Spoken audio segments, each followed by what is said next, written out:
Bonjour, je m'appelle Bérangère. Avant de démarrer mon propos, je souhaitais prévenir que je ne tiens en aucun cas à être dans la provocation. Je ne veux pas vous choquer ni vous heurter. Je me suis dit que vous aimeriez savoir ce que c'est que vivre son féminin en 2020. Non, oui, oh, vous le savez probablement déjà. C'est être 24% moins bien payé que les hommes. C'est se faire siffler et insulter dans la rue, frôler, ploter dans les transports, comme 86% des Françaises le déclarent. Être une femme de tout temps, c'est être la chair facile à violer, maltraiter. Celle qui paye pour les crimes des autres. Celle à qui on enlève ses droits. Celle qu'on rabaisse. Vivre son féminin en 2020, surtout quand on a 36 ans comme moi, c'est aussi entendre « Oh, tu veux des enfants ? Oh, mais tu sais, c'est pas grave si t'en as pas », disent celles qui en ont. « Oh, t'as 36 ans. Oh, jolie comme t'es, comment ça se fait que tu sois encore célibataire ? » Sous-entendu, tu dois avoir un vice pas si caché que ça, comme si jolie était la seule garantie à trouver un mec. Ou encore, sois moins difficile, moins exigeante, habille-toi plus en fille. T'es trop indépendante. Et le best que j'ai entendu, si tu ne changes pas, tu ne rencontreras jamais personne. Que des paroles bienveillantes et bien intentionnées. Bref, tout et son contraire, mais peu de choses qui soient véritablement moi. Être moi. Le grand voyage d'une vie que de partir à la découverte de soi. Alors aujourd'hui, j'ai décidé de vous exposer les merveilleuses opportunités de vivre son féminin en 2020. N'ayant que quelques minutes, je ne vous ferai part que d'une infime partie des chances que c'est d'être une femme en 2020. Je précise quand même que ces chances existent parce que je suis en France, blanche, issue de la classe moyenne et en bonne santé. En 2020, vivre au féminin, c'est être libre. C'est pouvoir choisir pleinement ma vie. Où est-ce que je veux vivre ? À la ville, à la campagne, dans quel pays ? Comment est-ce que je veux vivre ? Seule, en colocation ? Quel métier je choisis d'exercer ? Ai-je envie de faire des études ? Regardez ces femmes comme Katherine Johnson, l'ordinateur humain de la NASA, qui ont eu un parcours atypique. Les choix qu'elle a faits en son époque sont encore plus accessibles aujourd'hui. Pour moi, la liberté, c'est oser voyager seule. Sac sur le dos ou en camion. À l'étranger ou en France, bien plus facilement qu'Alexandra David-Néel il y a de nombreuses années. C'était la première femme à entrer au Népal. C'est être libre. Être libre, c'est oser acheter un camion pour voyager avec ma chienne et ma minette, entre femelles. Et nous sommes de plus en plus nombreuses à le faire. C'est aussi revendiquer mon célibat, pas tout à fait choisi, sachant que finalement je fais partie des 40% des adultes français à être célibataires. Cette liberté de ne pas me marier avec le premier homme venu. Ou bien la liberté de ne pas rester dans une relation subie. Je peux me séparer sans risquer d'être jugée, lapidée ou mise au banc. C'est aussi choisir ma sexualité et qui j'ai envie d'aimer. Homme, femme ou LGBT+. En fait, vivre mon féminin en 2020, c'est pouvoir choisir mes convictions dans un monde en évolution.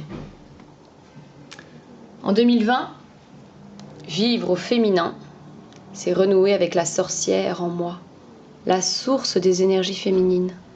C'est pouvoir écouter mon corps, mes émotions, avoir des outils pour les comprendre. Se retrouver entre femmes, des sorcières, dans une sororité qui a été mise à mal par l'Inquisition de 1560. Je rappelle qu'à cette occasion, on a tué 60 000 femmes traitées de sorcières, tout cela à l'époque des grands humanistes. Le féminin, c'est renouer avec mon côté authentique, sauvage, c'est connaître le rythme cyclique des menstruations, ce qui fait ma caractéristique de femme. C'est écouter, apprendre à connaître ce corps si complexe, avec des variations complètement extrêmes d'hormones. C'est apprécier ces lunes roses qui surviennent chaque mois. Dans la vie d'une femme, les règles représentent environ 6 ans. 6 ans de menstruation. Il y a intérêt à les apprivoiser. Saviez-vous que Le sang des lunes contient des nutriments? Rendez-vous compte que ce sang tapisse l'utérus dans le but de créer un nid douillet pour accueillir la vie. Croyez-vous que beaucoup d'hommes, et comme beaucoup de femmes, que ce sang soit sale? Comment? La vie s'installerait dans un milieu impur? C'est quelques 35 millilitres, l'équivalent d'une petite tasse à café, causent bien des tourments. Pour ma part, je célèbre ce sang chaque mois. Je me sens alors connectée à mon essence de femme, même dans la douleur. Moyen fabuleux de renouveler mon énergie, de charger ce sang de tout ce que je ne veux plus, par le pouvoir de la visualisation, de la pensée créatrice. Grâce à Internet, j'ai découvert ces femmes qui célèbrent leur féminité dans le respect de la terre, des éléments, des humains. En 2020, vivre son féminin, c'est partager entre femmes le pouvoir de la lune sur notre corps. Vivre son féminin en 2020, c'est apprendre à me respecter, à me faire respecter en connaissant mon corps. Les hommes se masturbent de leur plus jeune âge. Et les femmes alors? J'ai découvert mon corps à 14 ans grâce au film Emmanuel. J'avais honte, mais honte de me caresser. J'étais si mal à l'aise, et je le suis également à vous livrer ce souvenir. Mais je revendique aujourd'hui ce droit au plaisir, à la jouissance, sans être une nymphomane ou une actrice de porno amateur. D'où vient ce plaisir dont je vous parle? L'un de vous le sait-il? Du clitoris. Ah oui, c'est ça un clitoris. Ce merveilleux petit, enfin pas si petit que ça, organe est uniquement dédié à notre plaisir. Vous imaginez? Dieu aurait créé la femme à partir d'une côte d'Adam, mais il lui a offert ce petit morceau de chair qui ne sert à rien de vital. D'ailleurs, il y a une autre partie de notre corps qui sert à rien. C'est l'appendice. Je ne compare pas l'appendice au clitoris, bien évidemment. Le clitoris n'a aucune autre utilité que celle de jouir de la vie. Savez-vous que 83% des collégiennes de 14 ans ignorent la fonction du clitoris? Et à 15 ans, 25% des filles ne savent même pas qu'elles ont un clitoris. Dans les livres scientifiques, dans les cours d'éducation sexuelle, on apprend la fécondation sexuée, les règles des femmes, le système urinaire. Mais sur le plaisir, sur le clitoris, rien. D'ailleurs, avant 1880, on croyait à son pouvoir de procréation, de co-création. Il fallait que la femme jouisse et que l'homme jouisse également. C'est ce qui déclenchait la création d'un bébé. C'est pas tout à fait inexact quand on sait qu'un fort orgasme chez la femme peut provoquer une ovulation. En 1880, on découvre que c'est juste un organe de plaisir.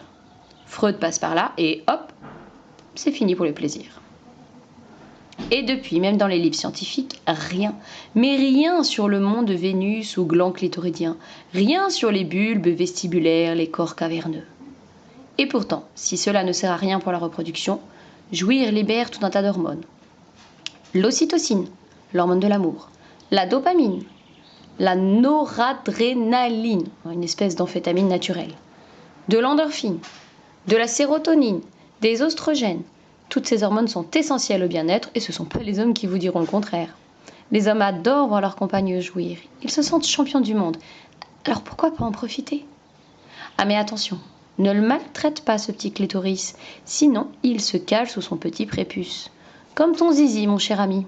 Eh oui, le clitoris est une chose délicate aux quelques 8000 terminaisons nerveuses. 8000. Le gland, quant à lui, en a 6000. Vous l'aurez compris, je suis pour le plaisir, pour la liberté, pour que chaque femme puisse choisir sa destinée, vivre ses rêves et ses désirs. Vivre au féminin en 2020, c'est apprendre à se connaître, à s'aimer.